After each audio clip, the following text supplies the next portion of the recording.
Alright mga kayon, and welcome back pa rin syempre dito lang sa Joe Malone TV para sa Issue ng Bayan. Ating pag-usapan, today is July 3, araw ng Friday. Simulan na natin mga kayon, pero bago ang lahat syempre paki-make sure lang nakasubscribe na kayo dito sa channel natin. Kung hindi pa naman, paki-subscribe na lang at paki-click yung bell icon para lagi kayong updated sa mga videos na ina-upload natin. Game! Eto na! Kung pakunti-kunti nga lang na-waste namin. Kasi maayos naman yung mga ano. Marami kasi mga basura na matatapunan. Nasa disiplina naman po yung mga tao. At nagtatapon naman sa tamang tapon. Kaya konti lang yung alam. Ang sama ako na. Pati nga po iglesia naglinis din. Mayis mo kayo, ma'am. Lahat po naglilinis. Kasama. Very good! Sa bawat gawain. Bawat isa. Sa kantolingan po, hindi lang po basta kasama sa trabaho. Bilang kapatid. Galing, galing. So, para pamilya po. Kaya po nagkakaroon po ng magkakasundo. Kasi ako ng sentro po talaga sila. Yun, galing yun ah. O sabi kasi sa caption, sabi ng bias, nagkalat daw yung mga iglesia ni Cristo sa rally. Okay, kita nyo naman. Mga taga-DPS to, yung mga street sweeper, yung mga naghahakot ng basura, o sinabi na nila, sila na mismo na nakikisama at naglilinis naman yung mga taga-INC. Parang walang pinagkaiba dun sa 3-day rally last year. 'Di ba? Yung sa Quirino ba 'yon? Sa Quirino. 'Di ba naglinis din sila after ng rally nila? Ganon sila kadisiplinado. Yan yung sinasabi natin sa previous na vlog natin, na reaction natin, na talagang kung gusto mong magkaroon ng pagbabago sa Pilipinas, sa gobyerno natin, umpisahan natin sa mga sarili natin. Kasi hindi pa pwede na aasa lang tayo sa kanila na dapat matino sila, dapat ang approach mula sa kanila tapos bababa hanggang sa atin. Dapat sa atin din. Two-way. Hindi pa pwede yung gobyerno lang ang magbabago tapos tayo hindi. Walang mangyayari sa ganyan. Dapat magbabago rin tayo, magbabago din ang gobyerno natin. Di ba? Hindi pa pwede ang disiplina, kailangan mauna sila. Yan ang problema sa Pilipino eh. Sa mga iilang Pilipino, turuan eh. Tuturo nila yung gobyerno. Walang kwenta yung gobyerno eh. Wala na rin kaming kwenta. Hindi na rin kami susunod. O kaya sasabihin nila, dapat mauna yung gobyerno. Pagka tumino yung gobyerno, saka na ako susunod. Pwede ba yun? Di ba? Ang disiplina nag-uumpisa sa mga sarili natin. Di ba? Di ba? Sa sarili natin. Tapos, syempre, yung gobyerno, kailangan may disiplina din. Kailangan maayos din. Hindi naman pwede yung tao lang. Hindi naman pwede din yung gobyerno lang. Two-way yan. Di ba? Para masolve natin yung problema natin. O, ito yung mga kaganapan kahapon. Pumunta ako ng Liwasan Bonifacio pero umalis na ako ng bandang alas 6. Kasi nga, hindi ko alam na talagang pangmatagalan pala to. Motolite pala itong mga INC na to. Talagang pangmatagalan, may mga obligasyon ako sa bahay na kailangan kong umuwi. Kaya sumibat na ako. Pero may mga clips ako. Nandiyan ata, in-upload ko na sa shorts natin. Mga kaya na, huwag niyong kalimutan mag-subscribe dito sa channel natin. Paki-like and share dahil hindi tayo maka-1,000 views.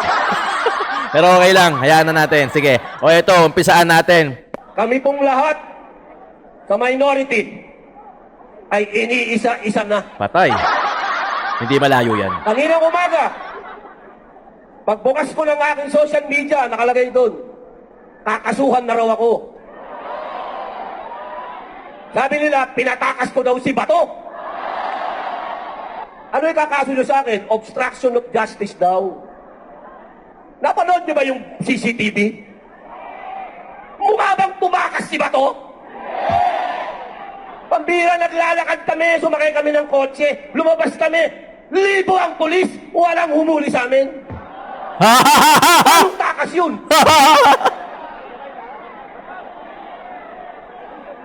Pabobohan nga ngayon, di ba? Pabobohan niya yun sa social media. Gaya na sinasabi ko lagi, hindi lang bulag, pipit, bingi. Kulang yon.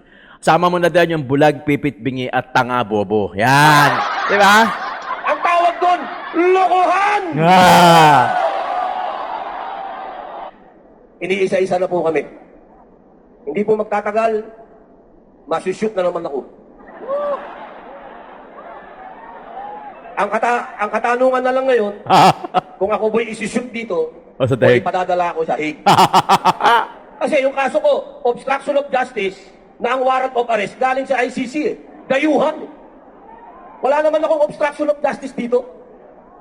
Foreigner pare, ang kaso ko, foreign. Imported. Ako po ay nakikiisa sa inyo. We are one! Yeah! We are one! We are one! Sigurado ko, yung mga basher ko, sasabihin yan, hindi naman na naiintindihan yung we are one. Alam niyo po, wala pa po akong nakilalang isang disenteng tao na katulad ni Caro Dante Marcoleta. Yan ho ang isang senador na napaka-humble. Correct. Hindi kailanman ipinagyabang na siya ay abogado. Marami kaming kasama, abogado! Abogado! Abogado!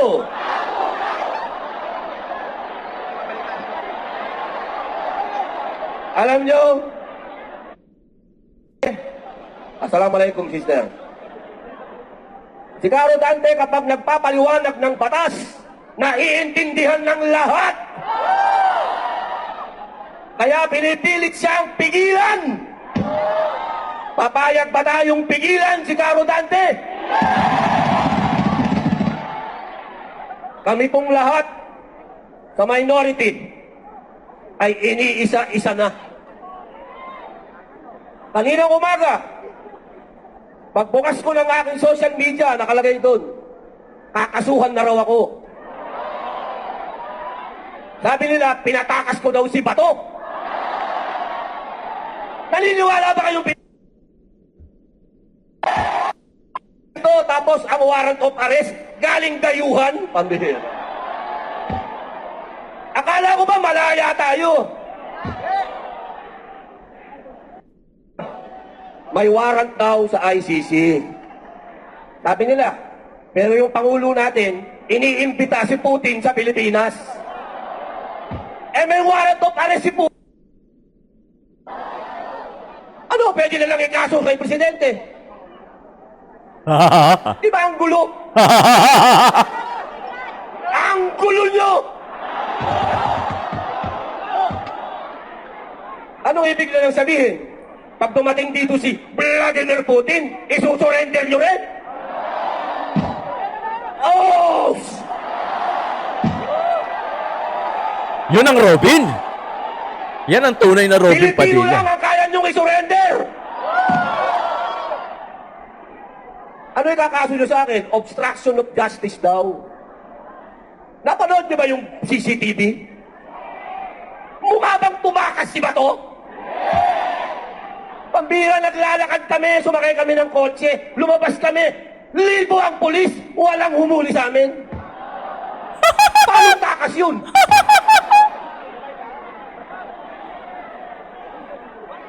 Galing. Ang tawag doon, lokohan!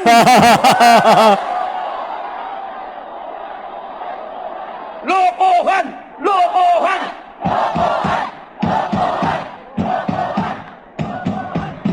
Alam nyo mga kapatid, nakakalungkot ang sitwasyon ng bayan natin. Yes.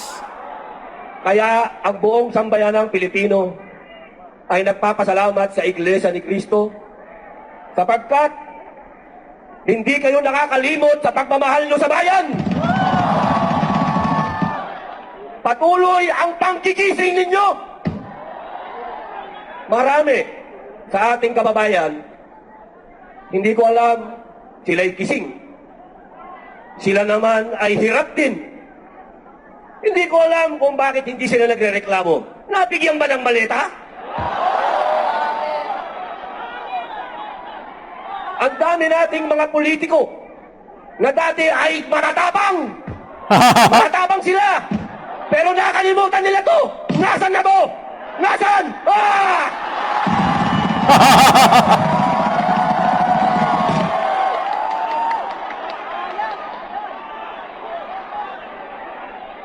Alam nyo, ang tatay ko, si Assemblyman Roy Padilla Sr., kasama doon sa EDSA 1. Kung buhay siya, sigurado ako, nagmumura-mura yun! Bawal magmura dito kasi baka matadyakan ako palabas. Pero sigurado ako, masama ang loob ng tatay ko. Yes. Dahil ibinigay niya ang buhay niya sa bayan. Ang tatay ko po'y pinaril. Ang tatay ko po'y nagsakripisyo ng buhay para sa bayan. Kung makikita niya ngayon ang nangyayari sa bayan natin, na nagtutulog-tulugan yung mga politiko na dapat ay tumitindig, baka lumuluha na nagdugo yung tatay ko ngayon. Yes. Kaming mga anak niya na nawalan ng tatay dahil sa pagmamahal niya sa bayan niya, yun gusto kong tanungin yung tatay ko, tama ba yung ginawa mo pa? Iniwan mo kami ng dahil sa bayan at yung mga kasama mo na mga nakaupo ngayon, iniwan tayo sa ere. Sakit nun. Di ba? Napakasakit ng nangyari sa atin, mga kababayan. Mabuti na lamang, nandiyan kayo, INC. Wala kasi. We are one!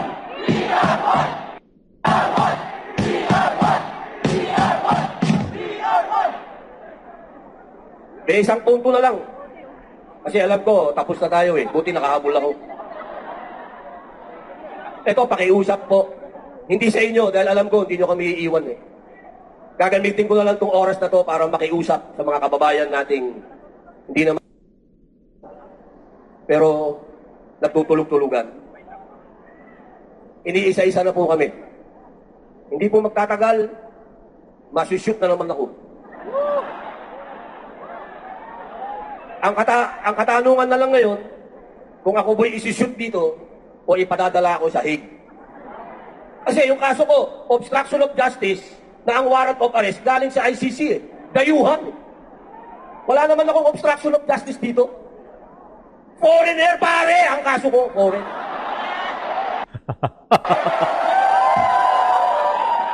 Isang malaking karangalan na rin.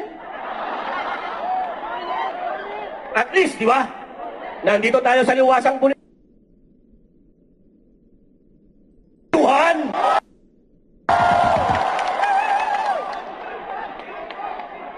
Ang pakiusap ko, mga kababayan ko na nanonood, Signal mga jammer. Muslim, mga kapatid kong Muslim, mga kapatid nating Katoliko, Kristiyano, kanina nandyan si Greco Belica, nagsalita. Ang pakiusap ko sa inyo, walang pupuntahan ang bayan natin kung ang mga katulad naming pinapahiwatig sa inyo kung ano ang katotohanan, eh hahayaan nyo kaming makulong. Saan pupunta ang bayang ito kung yung mga nakikipaglaban para sa katotohanan ay hahayaan yung makulong? Paano na ang bayang ito? Paano na ang mga lugar na katulad nitong Liwasang Bonifacio? Kung yung kalayaan ay hahayaan nating tapak-tapakan at Exactly. ipasura na lang Yes. para lang sa kanilang mga pansarili. Yes. Hindi nyo po pwedeng sabihin na hindi, okay lang ako. Pwedeng ganun. Dahil ako, ang sarap na ng buhay ko, ang ganda ng asawa ko, bata yung asawa ko.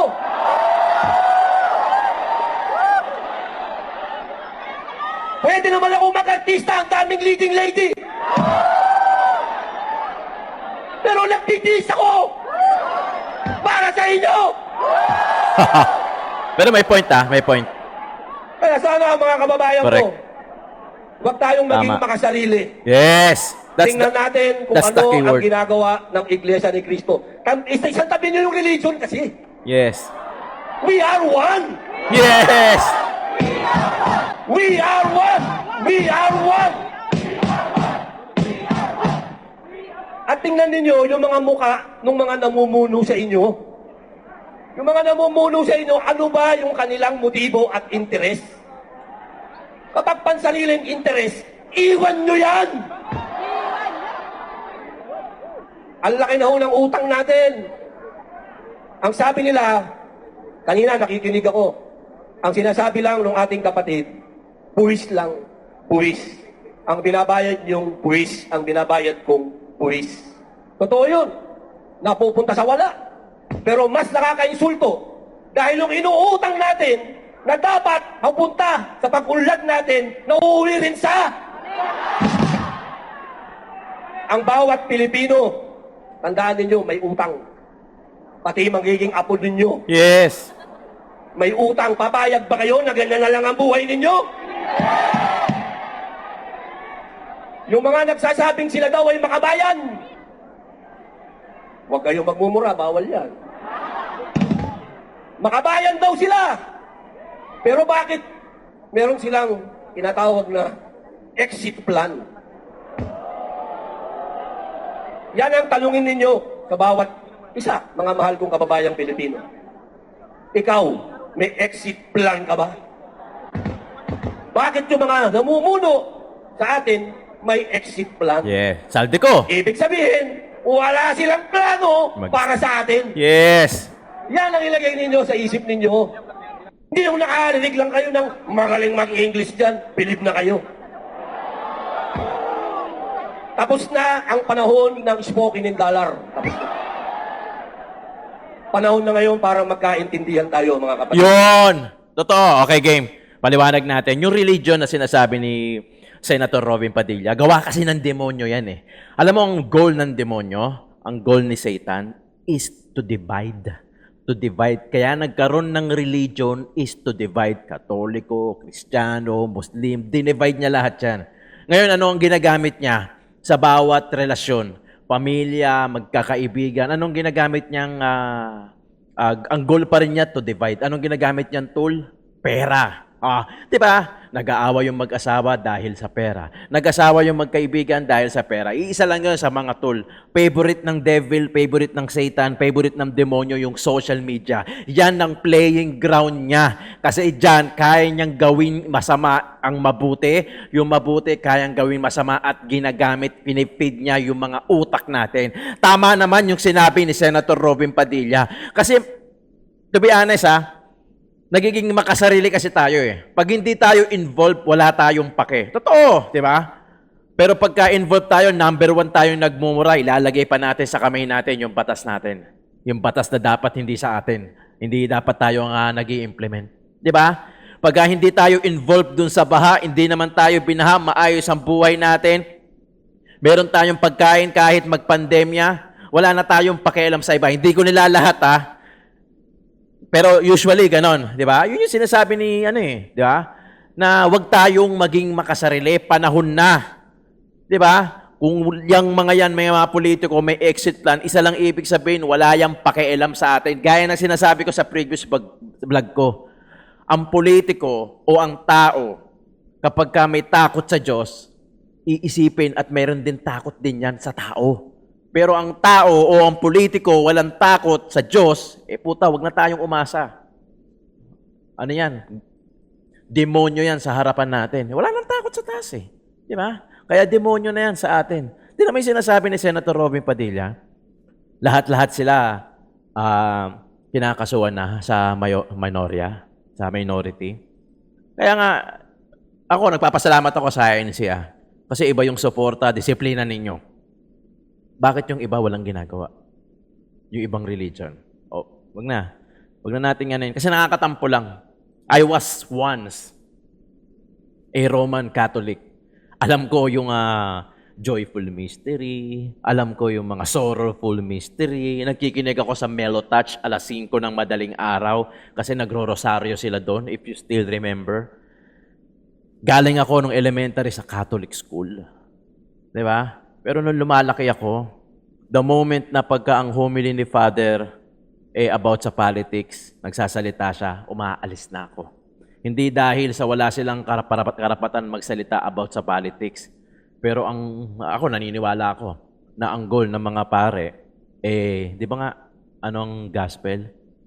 Ang ipamalita, ang mabuting salita ng Diyos. Bakit mo nga haluan ng politics?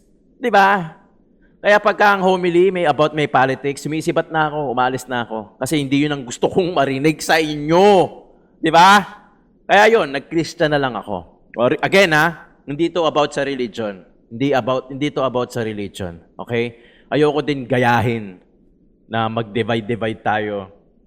Na Katoliko yan Muslim yan INC yan Ay, wag ganon. Di ba?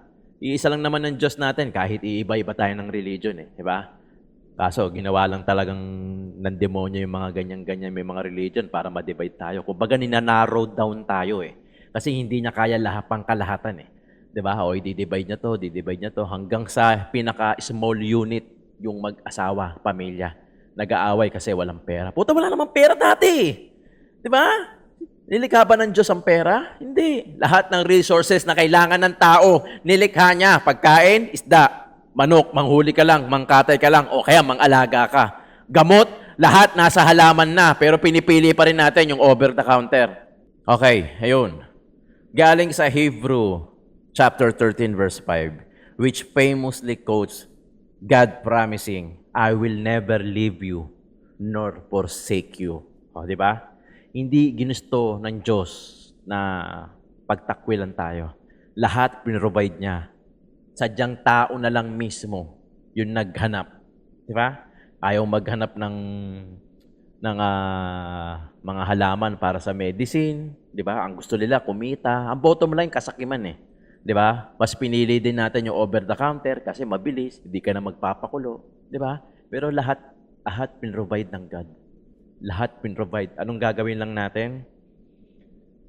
Ang gagawin lang natin, sundan lang siya. Sundan lang siya. Maniwala sa Kanya. At manatiling nananampalataya sa Kanya. At maliligtas tayo ng panghabang buhay. Maraming salamat mga kayon sa pagkikinig. Joe Malone TV, Issue ng Bayan, ating pag-usapan.